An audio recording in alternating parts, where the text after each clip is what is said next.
My name's Brant Robertson. I'm a professor here at UCSC. I want to welcome you to Santa Cruz. Certainly many people come here every year. Definitely appreciate your presence here, and to anyone who's newly here, welcome for the first time. Today I'm going to talk about some of the earliest results from the JADES survey. I have the earliest galaxies in parentheses because I'll talk some about that, but I'm going to give just kind of a random overview of a few of the results that have come out. A lot of the work that I'll talk about today was done in close collaboration with Sandro and Ben, both of whom are in the room, and just been amazing time over the last year working, or years actually, working with them very closely, and it's been a wonderful experience for me. I also wanted to mention, so on the program, if you look, there will be a potluck tomorrow. Every year we usually have a potluck at my house, happening again tomorrow after the program. There's instructions linked off of the website. If you don't know what a potluck is, it's just an American term for bringing food so that we can all share and have a good time together.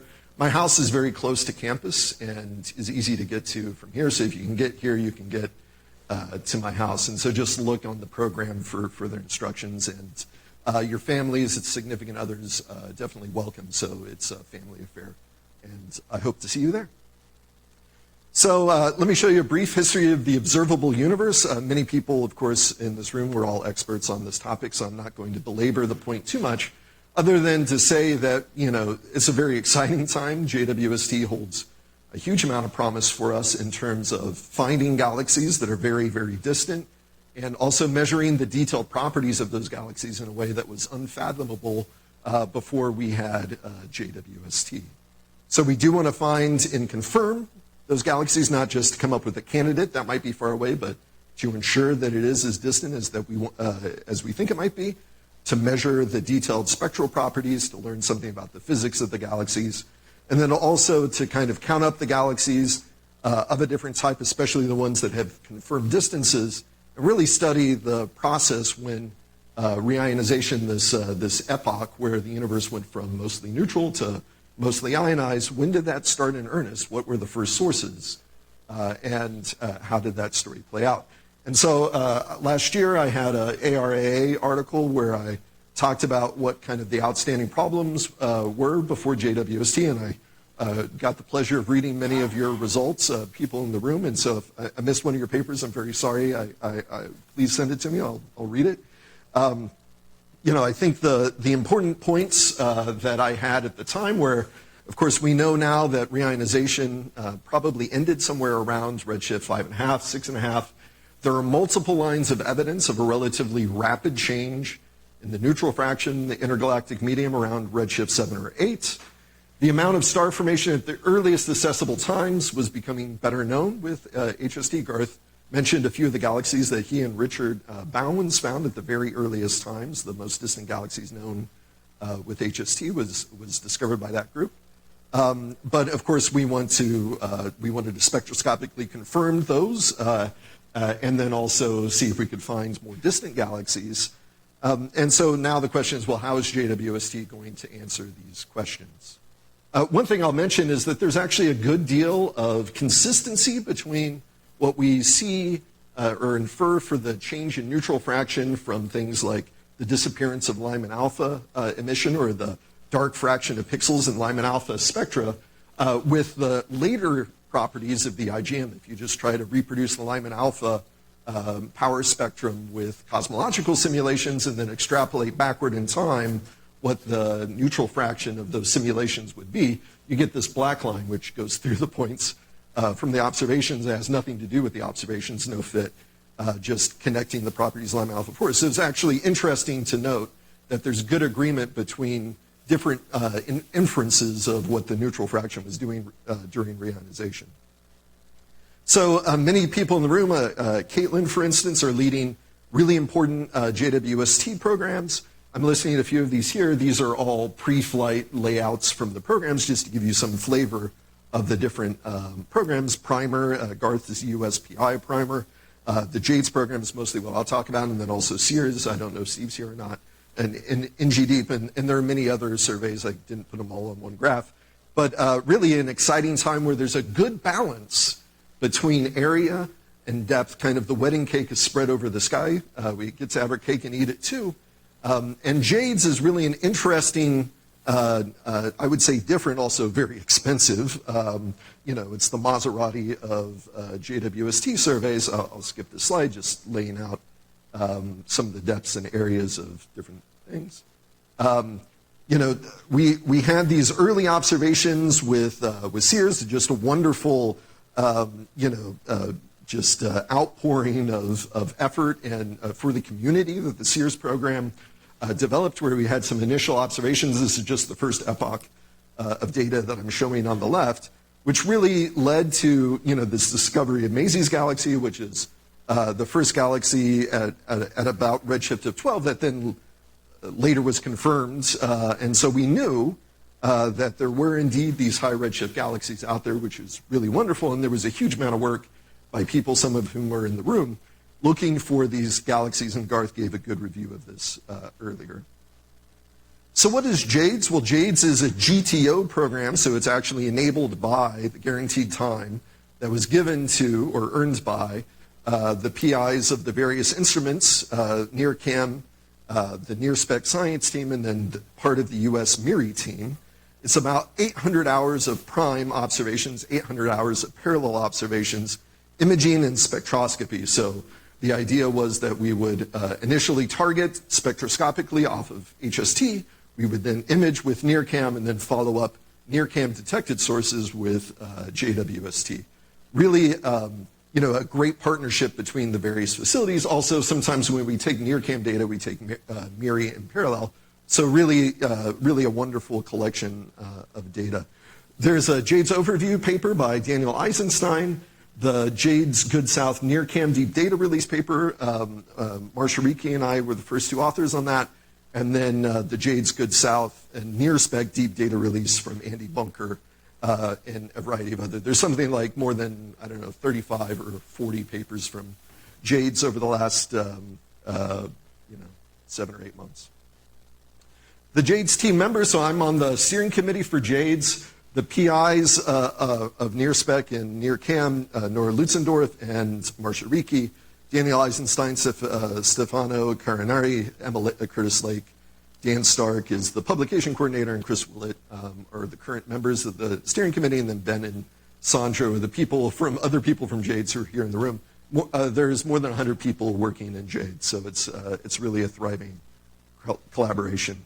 One thing I wanted to point out, there's a website. You can go to the website and have a look.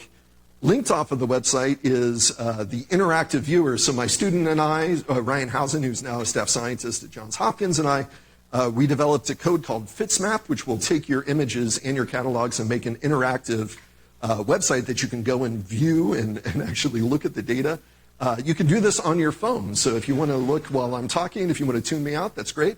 Just go to your cell phone and start scrounging around and making discoveries as we're here talking in the room. So I definitely encourage you to do that. And if you're interested in doing this for your own data, Fitzmap is publicly available. Just pip install Fitzmap and then probably ask me for help because, it always takes some effort to do this. The data look absolutely wonderful in this this room is not quite dark enough to give this justice. This is a very small footprint within Good South.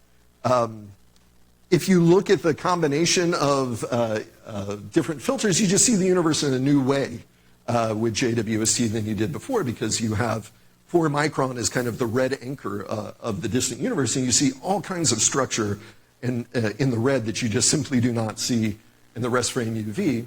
And one of the great things with Fitzmap is now that we have Nearspec, we can actually see where we place the slits. We can look at the spectra interactively. So there's really a great deal of flexibility, and all of this is publicly available on the website if you want to have a look for the deep release that happened in June. Okay. So speaking of which, the deep release, the data is public. We made the data public. We made the images public. So the GTO time was something like a year. We released this data 6 months ahead of time.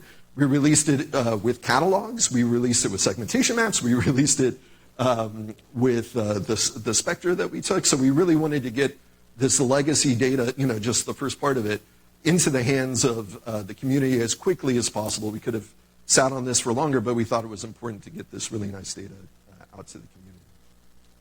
So this is what JADES will look like in the end. You might look at this and be like, what the hell did they decide to do here? It's kind of a mess. But really, it's designed in a very efficient way, trust me, to do both Nearspec and NearCam observations at the same time. So the red kind of pinkish is our NearCam observations that are taken as prime NearCam observations. And then you can see the purpley, that is our Nearspec observations that are taken. Then we take NearCam in parallel to Nearspec, and that's in orange. Okay, and the exact layout here, you know, if we had perfect control over scheduling, it would be a little bit cleaner, but the idea is that we want to try to maximize the area and depth that we get by doing parallel NearCam and Nearspec observations, and then also target off of NearCam when possible. So we can really look for new galaxies that might be very distant, try to follow those up with Nearspec.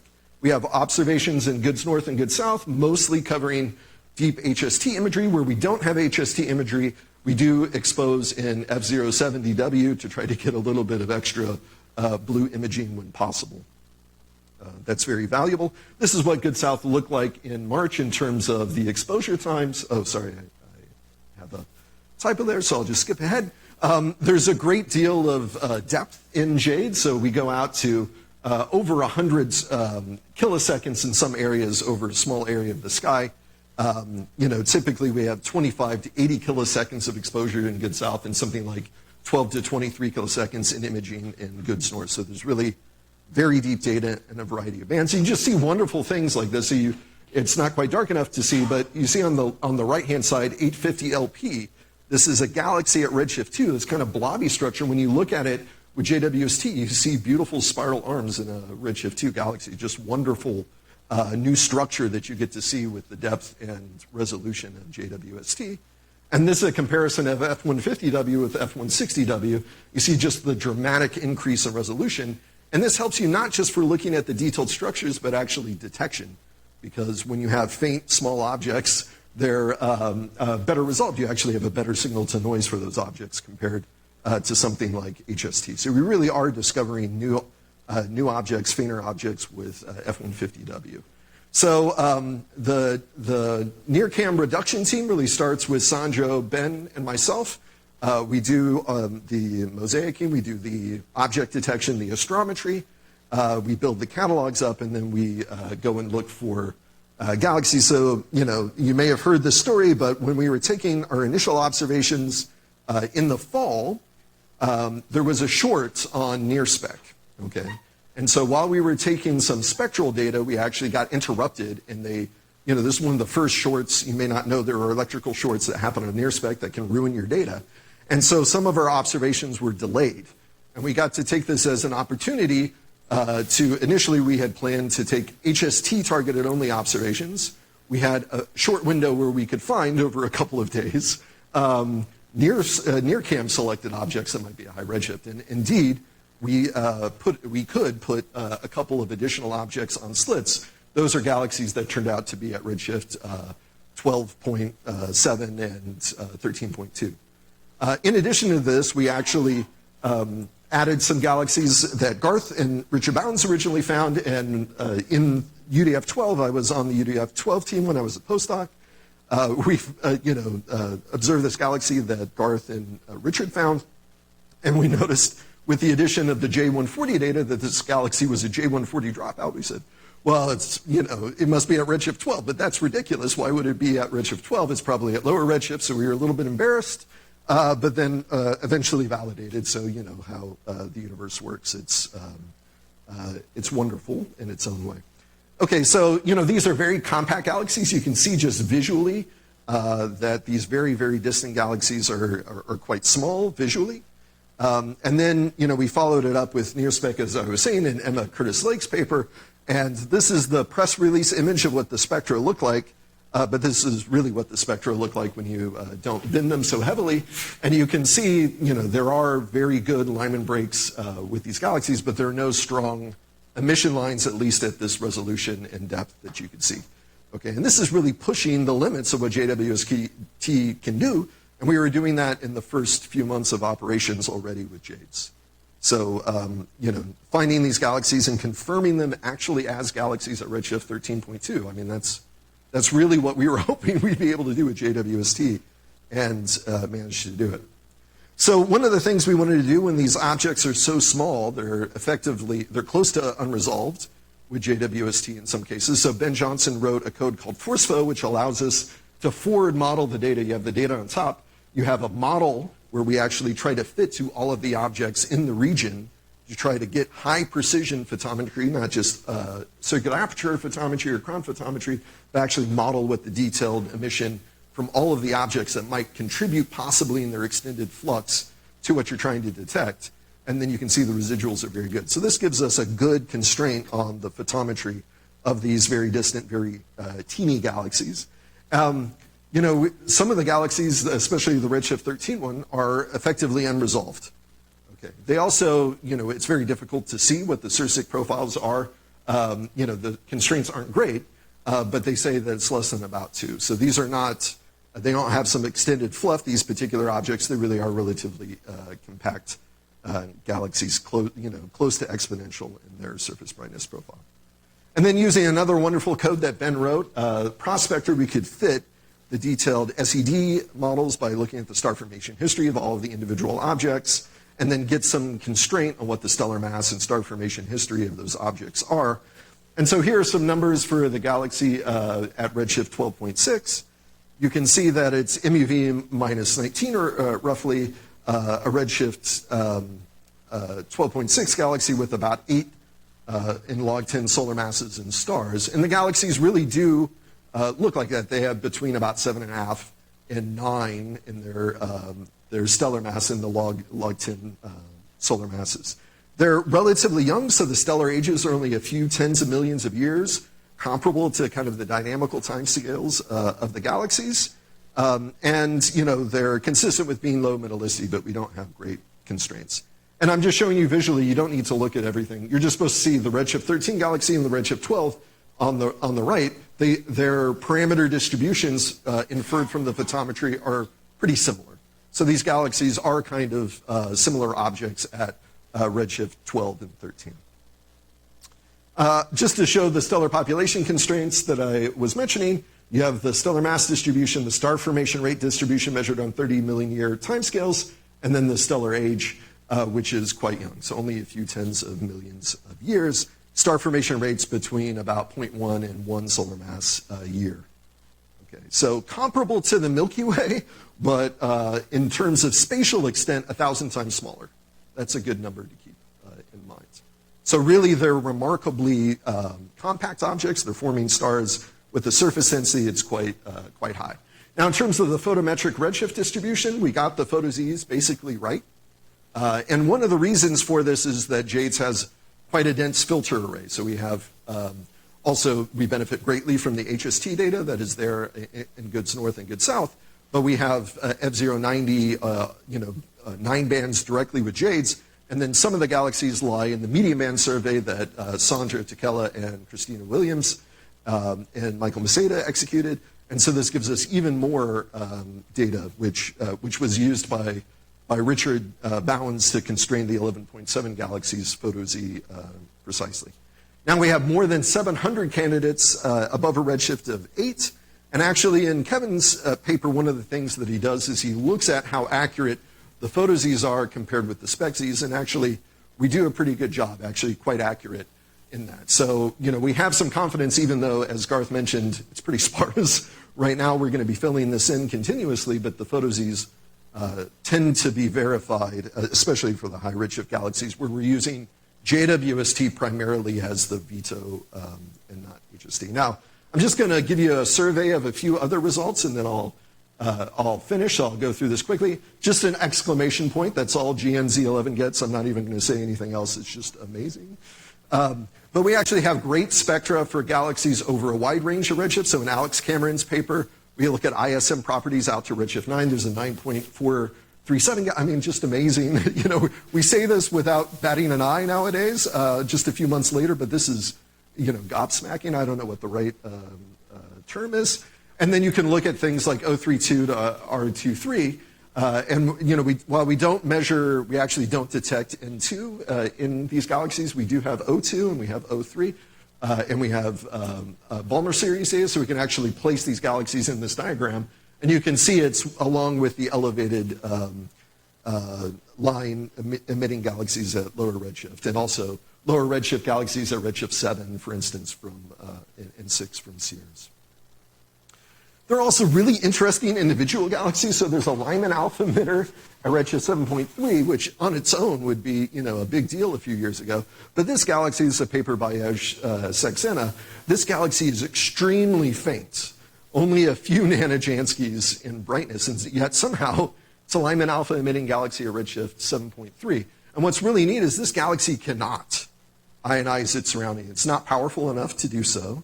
And also, if you look at the velocity difference between Lyman alpha and the rest redshift of this galaxy, it's only like 150 kilometers a second. So this galaxy, we're not, it could not actually have a wind or anything that would allow for the Lyman alpha to scatter off a bubble. It has to be inside a larger ionized region, ionized by some other system.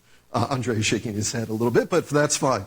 This galaxy is pretty puny, and so it's interesting, suggestive that there might be other objects providing some ionizing flux around it. It's living in a greater ionized region. And then in terms of morphology, I only have 2 other things to mention.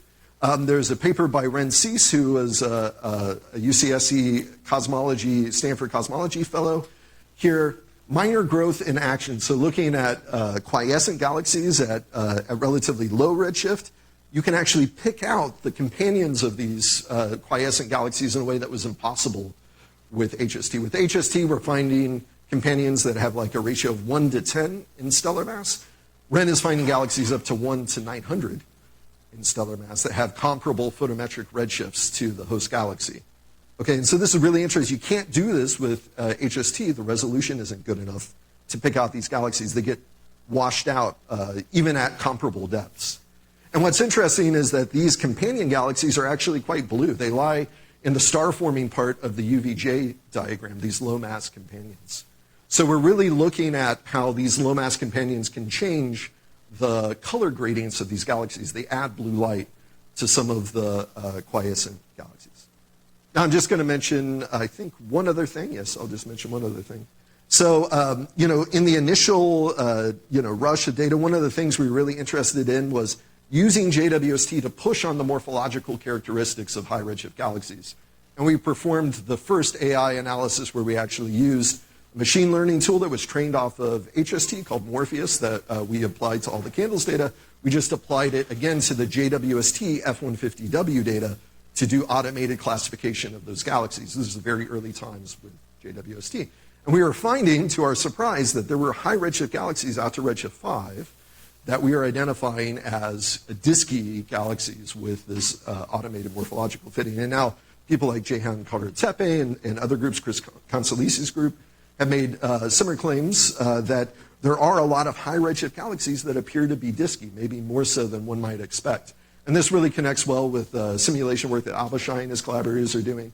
It does seem to be that we're getting galaxies that if you do a detailed morphological fitting and automated classification of them, they appear to be Disky. So this is telling us something about how gas-rich mergers and gas-rich accretion can lead to very early galaxy formation, which is something that I find tremendously exciting. And also we're hiring here. If you're interested in doing AI analysis of JWST and Rubin, talk to me because we have positions available. So please come and talk. I'm done. Here's my slide, and I'll just leave this up. Thank you very much for your time. Thank you. I was only slightly over. It was okay. So we can have one quick question for Brant before we move to coffee break.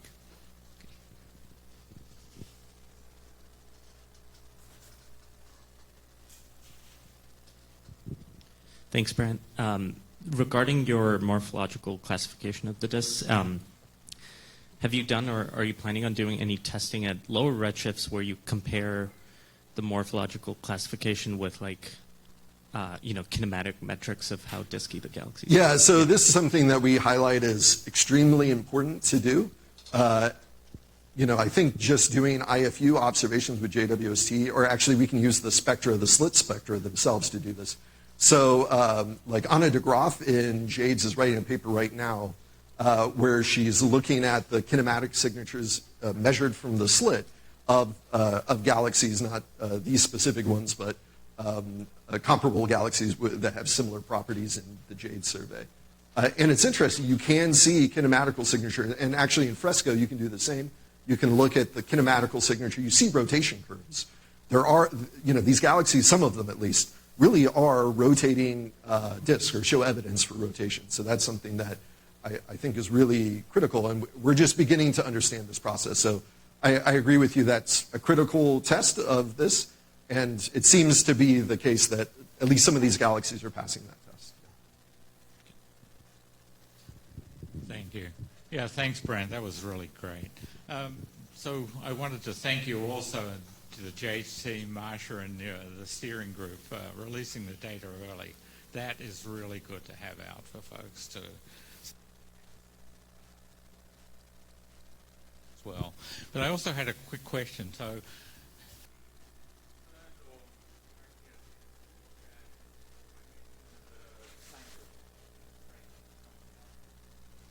greater than 12. Yeah.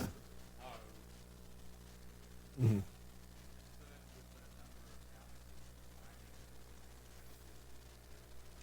I don't think so. I mean, I don't want to give the secret sauce away, but my opinion is that these galaxies, like the Redshift 13 galaxies, they're not, while they may ionize the region around them, they are not going to substantially change the story. I don't think you should expect the story to change that much, and the reason is just the universe is so incredibly dense at Redshift 12 and 13. Remember the density goes like 1 plus z cubed, but the recombination rate goes as the 6th power.